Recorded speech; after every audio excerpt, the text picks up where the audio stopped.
सुकृत, हा बोल ना. वातावरण बघ ना किती छान आहे रे. का रे? असं प्रसन्न वाटते. का?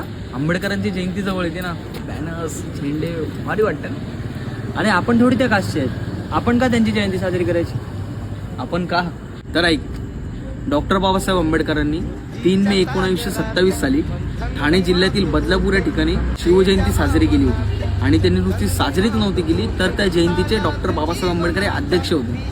आणि त्या जयंतीमध्ये बाबासाहेबांनी तडफदार असं भाषण केलं होतं. आणि त्या भाषणामध्ये बाबासाहेबांनी छत्रपती शिवाजी महाराजांचा इतिहास आणि महाराजांनी स्वराज्य कसं निर्माण केलं हे सर्व त्याच्यात सांगितलं होतं. आणि त्या भाषणात बाबासाहेब असे म्हणतात की महाराजांचं स्वराज्य का टिकलं नाही, कारण त्या काळी काय समाजकंटक असे होते की त्यांना ते स्वराज्य मान्य नव्हतं, त्यामुळे ते स्वराज्य टिकलं नाही. आणि डॉक्टर बाबासाहेब आंबेडकर असे म्हणतात त्यांना संविधान लिहिण्यासाठी जास्त त्रास झाला नाही, कारण छत्रपती शिवाजी महाराजांचं स्वराज्य डोळ्यासमोर होतं. सुकृत, महापुरुषांबद्दल बोलणं खूप सोपं आहे रे, पण त्यांचे विचार आचरणात आणणं ना खूप कठीण आहे मित्र.